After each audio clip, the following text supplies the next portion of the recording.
ইন্নাল হামদুলিল্লাহ ওয়াসসালাতু ওয়াসসালামু আলা রাসূলিহি ওয়া বা'দ। আজকে আমরা পবিত্র কোরআনুল কারীমের ৯৬ নাম্বার সূরা আল আলাক নিয়ে আলোচনা করব ইনশাআল্লাহ। এটি একটি মাক্কি সূরা, এতে ১৯টি আয়াত রয়েছে। নির্ভরযোগ্য বর্ণনা থেকে প্রমাণিত রয়েছে যে সূরা আলাক থেকেই ওহির সূচনা হয় এবং এই সূরার প্রথম ৫টি আয়াত সর্বপ্রথম নাজিলকৃত ওহি। আলাক শব্দের অর্থ জমাট বাঁধা রক্তপিণ্ড। বিসমিল্লাহির রহমানির রহিম। শুরু করছি পরম করুণাময় অসীম দয়ালু আল্লাহর নামে। ইকরা বিসমি রব্বিকাল্লাযী খলাক। পড়ুন আপনার রবের নামে যিনি সৃষ্টি করেছেন। এই আয়াতে বিশ্বজাহানের এবং সমগ্র সৃষ্টি জগতের সৃষ্টিকর্তা মহান আল্লাহ রব্বুল আলামিনের নাম নিয়ে পড়ার তাকিদ দেয়া হয়েছে। ২ নাম্বার আয়াত, খলাকাল ইনসানা মিন আলাক। সৃষ্টি করেছেন মানুষকে আলাক হতে। পূর্বের আয়াতে সমগ্র সৃষ্টি জগৎ সৃষ্টির বর্ণনা ছিল। এই আয়াতে সৃষ্টি জগতের মধ্য থেকে বিশেষ করে মানব সৃষ্টির কথা উল্লেখ করা হয়েছে। আল্লাহ বলছেন মানুষকে আলাক থেকে সৃষ্টি করেছেন। আলাক হচ্ছে আলাকহ শব্দের বহুবচন, এর মানে জমাট বাঁধা রক্ত। মহান আল্লাহ হীন অবস্থা থেকে তার সৃষ্টি পর্ব শুরু করে মানুষকে পূর্ণাঙ্গ মানুষ রূপে রূপান্তরিত করেছেন। এই আয়াতের মাধ্যমে এটাই বোঝানো হচ্ছে। ৩ নাম্বার আয়াত, ইকরা ওয়া রাব্বুকাল আকরাম। পড়ুন আর আপনার রব মহামহিমান্বিত। এই আয়াতে পড়ার আদেশের পুনরুল্লেখ করা হয়েছে। মানুষ সৃষ্টি করা এবং তাদের শিক্ষাদান করার নিয়ামতের মধ্যে আল্লাহ সুবহানাহু ওয়া তাআলার নিজের কোনো স্বার্থ ও লাভ নেই, বরং এগুলো তারই অনুগ্রহ এবং তারই দান। তিনি সর্বমহান দানশীল ও মহামহিমান্বিত। ৪ নাম্বার আয়াত, আল্লাযী আল্লামা বিল কলম। যিনি কলমের সাহায্যে শিক্ষা দিয়েছেন। কলমের মাধ্যমে শিক্ষা দ্বারা ইলম লেখনির মাধ্যমে সংরক্ষণ করা এবং লেখার গুরুত্ব বোঝানো হয়েছে। মহান আল্লাহ সুবহানাহু ওয়া তাআলার অশেষ মেহেরবানি যে তিনি মানুষকে কলমের মাধ্যমে তথা লেখার শিক্ষা দান করেছেন। তা না হলে মানুষের মধ্যে জ্ঞানের উন্নতি, বংশানুক্রমিক ক্রমবিকাশ সম্ভব হতো না। জ্ঞান, প্রজ্ঞা, পূর্ববর্তীদের জীবন কাহিনী, আসমানি কিতাব সব কিছু সংরক্ষিত হয়েছে লেখনির মাধ্যমে। কলম না থাকলে দিন এবং দুনিয়ার কোনো কিছুই পূর্ণরূপে গড়ে উঠত না। হাদিসে বলা হয়েছে আল্লাহ সুবহানাহু ওয়া তাআলা সর্বপ্রথম কলম সৃষ্টি করেন এবং তাকে লেখার নির্দেশ দেন। সে মতো কলম কিয়ামত পর্যন্ত যা কিছু হবে সব লিখে ফেলে। মুসনাদে আহমদ, হাদিস নাম্বার ৩১৭।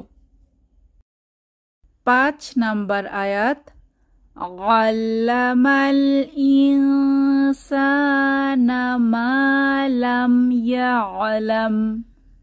শিক্ষা দিয়েছেন মানুষকে যা সে জানত না। পূর্বের আয়াতে ছিল কলমের সাহায্যে শিক্ষাদানের বর্ণনা। এই আয়াতে উল্লেখ করা হয়েছে যে প্রকৃত শিক্ষাদাতা আল্লাহ সুবহানাহু ওয়া তাআলা। তিনি এমন সব বিষয় শিক্ষা দিয়েছেন যা মানুষ জানত না। কেউ কেউ বলেন এখানে মানুষ বলে আদম আলাইহিস সালামকে বোঝানো হয়েছে। আল্লাহ তাআলা তাকে বিভিন্ন বস্তুর নাম ও গুণাগুণ শিক্ষা দিয়েছিলেন, যেমনটি সূরা আল বাকারায় বর্ণনা করা হয়েছে। যাই হোক, এই ছিল প্রথম ৫টি আয়াত সূরা আলাকের, যা দিয়ে ওহির সূচনা। এরপর 6 এবং 7 নাম্বার আয়াতে আল্লাহ সুবহানাহু ওয়া তাআলা মানুষের বৈশিষ্ট্য বর্ণনা করলেন এবং মানুষের অবাধ্যতা ও সীমালঙ্ঘন করার কারণ জানালেন। আল্লাহ সুবহানাহু ওয়া তাআলা বলছেন 6 নাম্বার আয়াতে, কাল্লা ইন্নাল ইনসানা লায়াতগা। কাল্লা বলতে এখানে বোঝানো হয়েছে হাক্কা বা বাস্তবেই, অর্থাৎ অবশ্যই হয় এমন কিছু। অর্থাৎ আল্লাহ সুবহানাহু ওয়া তাআলা বোঝাতে চাইলেন যে মানুষ অবশ্যই সীমা লঙ্ঘন করে, বাস্তবেই সে সীমা লঙ্ঘন করে থাকে।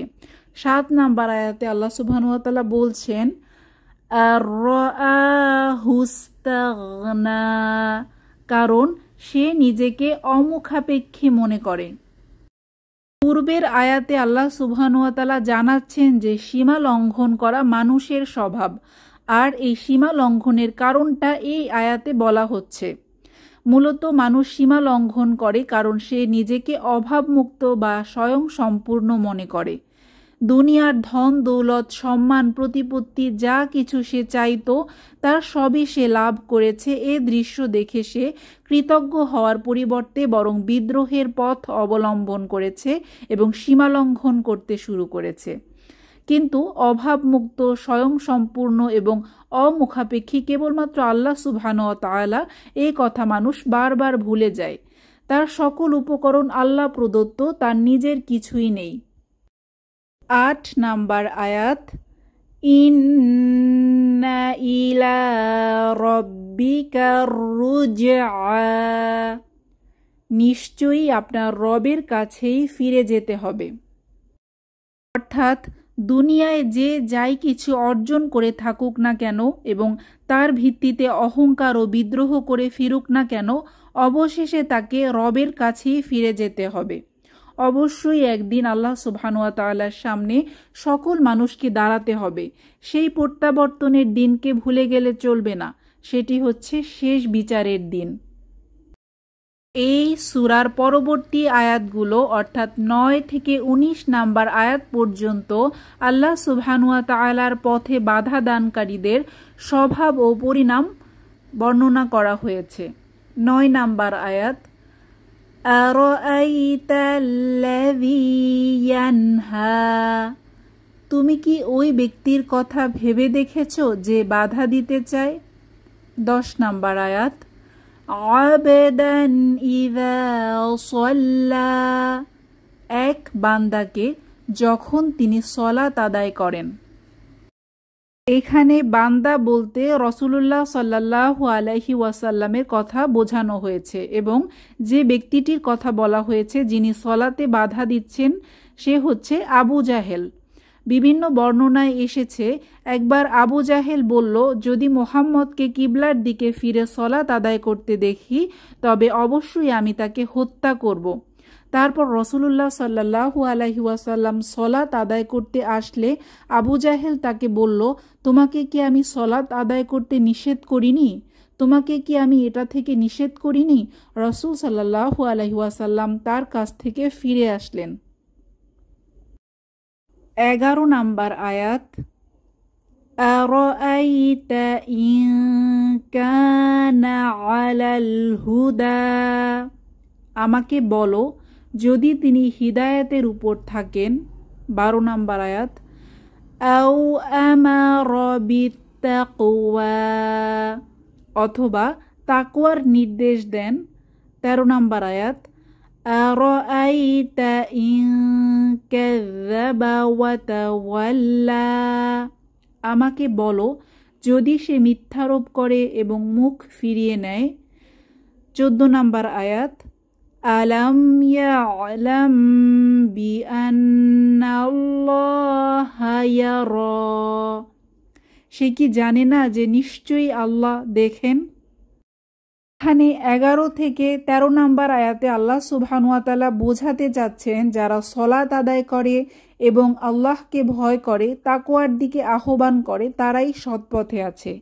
আর যারা ঈমান থেকে মুখ ফিরিয়ে নেয় আর একে মিথ্যা প্রতিপন্ন করে, যেমনটা আবু জাহেল করছিল, সৎ কাজে বাধা দেয়, তাদের উদ্দেশ্যে আল্লাহ সুবহানাহু ওয়া তাআলা আশ্চর্যজনক এবং তিরস্কার সূচক প্রশ্ন জুড়ে দিয়েছেন যে সে কি জানে না যে আল্লাহ সুবহানাহু ওয়া তাআলা তাদেরকে দেখছে এবং তার এই কাজকর্মের প্রতিদান তিনি দিবেন, তবুও সে অবাধ্যতা করছে এবং সৎ কাজে বাধা প্রদান করছে কেন? অর্থাৎ 14 নম্বর আয়াতে আল্লাহ সুবহানাহু ওয়া তাআলা স্মরণ করিয়ে দিচ্ছেন যে সকল অবস্থায় আল্লাহ মানুষকে দেখছেন। 15 নম্বর আয়াত, কাল্লা লাইল্লাম ইয়ানতাহি লানাসফাআম বিন্নাসিয়াহ, কখনো নয়, সে যদি বিরত না হয় তবে আমি তাকে অবশ্যই টেনে হিচড়ে নিয়ে যাব মাথার সামনের চুলের গুচ্ছ ধরে। এখানে নাসিয়াহ শব্দের অর্থ কপালের উপরিভাগের কেশগুচ্ছ। আরবদের মধ্যে রীতি ছিল যে কারো অতি অসম্মান করার জন্য এই কেশগুচ্ছ মুঠোর ভেতর নেওয়া হতো। এই আয়াতের মাধ্যমে নবীজি সাল্লাল্লাহু আলাইহি ওয়াসাল্লাম তথা ইসলামের দুশমন যারা সলাত আদায়ে বাধা প্রদানকারী, আল্লাহ সুবহানাহু ওয়া তাআলা তাদেরকে সাবধান করে দিয়ে শাস্তির ভয় দেখিয়েছেন যে তার কপালের উপরের কেশগুচ্ছ ধরে টেনে হিচড়ে খুবই অসম্মানজনকভাবে তাকে জাহান্নামে নিক্ষেপ করা হবে। 16 নম্বর আয়াত, নাসিয়াতিন কাযিবাতিন খাতিয়াহ, মিথ্যাবাদী পাপিষ্ঠদের সামনের কেশগুচ্ছ। এই আয়াতের মাধ্যমে আল্লাহ সুবহানাহু ওয়া তাআলা আবারও বলছেন যে মিথ্যাবাদী পাপিষ্ঠদের সামনের কেশগুচ্ছ ধরে টেনে হিচড়ে তাদেরকে জাহান্নামে নিয়ে যাওয়া হবে। আমরা বলতে পারি যে আবু জাহেল এই আয়াতগুলোর প্রাথমিক উপলক্ষ হলেও এই দোষ যার মধ্যে থাকবে সে এই শাস্তির আওতায় থাকবে। 17 নম্বর আয়াত, ফালইয়াদউ নাদিয়াহ, অতএব সে তার পরামর্শ পরিষদের লোকদেরকে ডেকে আনুক। 18 নম্বর আয়াত, সানাদউ যাবানিয়াহ, শীঘ্রই আমিও ডেকে আনব জাবানিয়াদেরকে। 17 এবং 18 এই দুইটি আয়াতে আল্লাহ সুবহানাহু ওয়া তাআলা পাপিষ্ঠদের তার সাথে যুদ্ধের আহ্বান করে বলছেন তারা তাদের সাহায্যকারী পরামর্শদাতা সাঙ্গপাঙ্গ নাদিয়াদেরকে ডেকে আনুক, তাহলে আল্লাহ সুবহানাহু ওয়া তাআলাও তাদের সাথে লড়াইয়ের জন্য জাহান্নামের প্রহরী কঠোর শাস্তিদাতা ফেরেশতা জাবানিয়াদেরকে ডেকে আনবেন। 19 নম্বর আয়াত, কাল্লা লা তুতি'হু ওয়াসজুদ ওয়াকতারিব, কখনো নয়, আপনি তার অনুসরণ করবেন না, আর আপনি সাজদাহ করুন এবং নিকটবর্তী হন। এই আয়াতের মাধ্যমে রাসূলুল্লাহ সাল্লাল্লাহু আলাইহি ওয়াসাল্লামের প্রতি আদেশ করা হয়েছে যে আবু জাহেলের কথায় কর্ণপাত করবেন না এবং সাজদাহ ও সলাতে মশগুল থাকুন। সাজদা করা মানে সলাত আদায় করা, অর্থাৎ হে নবী, আপনি নির্ভয়ে আগের মতো সলাত আদায় করুন, এর মাধ্যমে নিজের রবের নৈকট্য লাভ করুন, কারণ এটাই আল্লাহ তাআলার নৈকট্য অর্জনের উপায়। রাসূলুল্লাহ সাল্লাল্লাহু আলাইহি ওয়াসাল্লাম বলেন, বান্দা যখন সাজদায় থাকে তখন তার পালনকর্তার অধিক নিকটবর্তী হয়, তাই তোমরা সাজদায় বেশি পরিমাণে দোয়া করো। আল্লাহ সুবহানাহু ওয়া তাআলা আমাদেরকে সূরা আলাকের উপর আমল করার তৌফিক দান করুন। আমিন।